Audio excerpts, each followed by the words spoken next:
Wewe mambo vipi? Fresh. Harakati zinasemaje? Uko poa? Mwanangu mimi nataka nikuulize kitu kimoja tu. Kwani kuna raha gani sasa unapotembea na mshangazi wakati kabisa wewe kijana mdogo? Bado naweza hata wale mabinti kutoka nao, lakini ndio unaanza kutembea na mshangazi. Kuna ladha gani hapo kwa mfano? Sikiliza nikwambie blaza. Yeah. Sema tu wewe hujawahi ndio maana unasema hivyo.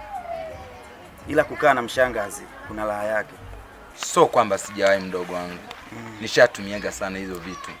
Lakini semaga nilikosa umana yake na ndio maana hata saa hizi nakufuatia kukuulizia hivyo. Nishafanyaga sana. Kwanza nikuulize kitu. Unajua mimi kipindi cha nyuma niliwahi kupiga sana bange, kuvuta milungi na mambo tu ya kilevya, kushinda baa, kulala baa, yani ndio ilikuwaga mambo yangu. Sasa si tulikuwaga hatutoki hata lodge. Kwa unavyosema kwamba mimi sijawahi tumiaga ndio maana nasema hivyo. Sikuelewi sana. Mambo gani? Harakati zinasemaje? Harakati poa kabisa. Mwanangu umepotea sikuoni, yani siku hizi 2-3 hizi. Nipo tusemani majukumu. Wife anasemaje kwa nyumbani? Wife wa jambo kabisa. Yuko poa. Yuko poa kabisa. Mwanangu mimi nimekuita hapa. Kuna issue mshikaji wetu Nyongenzi. Unajua vijana watumia akili sasa hivi. Unajua kila kijana kuna muda wa kutafuta hela na kuna muda wa mapenzi. Sasa mwenzetu ameelekeza mapenzi ya kuelewa. Hajui kwamba anajilemaza akili. Pole kijana kama nikimwangalia sana anapiga kazi sana. Shida ni nini kwamba mpaka anaelewa vile. Unajua ile limamu pale lenye mgawa pale. Yule wa pale nilishamuona siku moja. Mama Mushi ile Mama Mushi.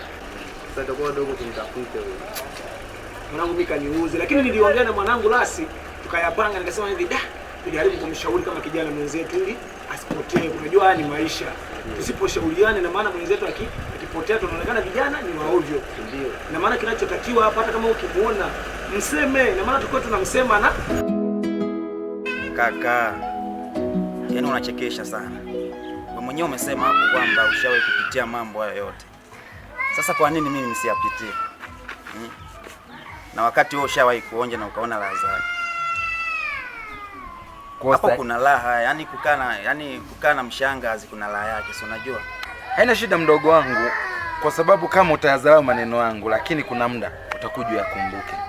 Na kila ambacho nakiongea mimi sio kwamba labda nakuonea wivu, naongea kitu ambacho nishakionaga kwamba kina faida gani au kina hasara. Kwa hiyo nini nilijaribu kufanya nikaona kina hasara na ndio maana mimi nakupinga wewe usifanye. Bora ungeniuliza kwamba unataka nikushaurije ili kusudi tu anze na kupambana na mambo ya maisha. Kwa sababu unachongangania mimi nishajaribu sana na nikaona hamna faida ndogo. Kaka unazingua. Ni mwenyewe hao ndo nawategemea, wananilisha, wananipa kila kitu, yani nahudumiwa. Na unaniletea habari za kuachana na mishangazi. Ngoja kwanza nijikatae.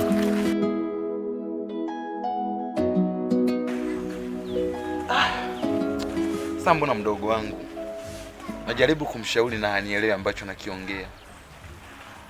Na kwa hali sidhani kama vijana wa sasa hivi tutatoboa.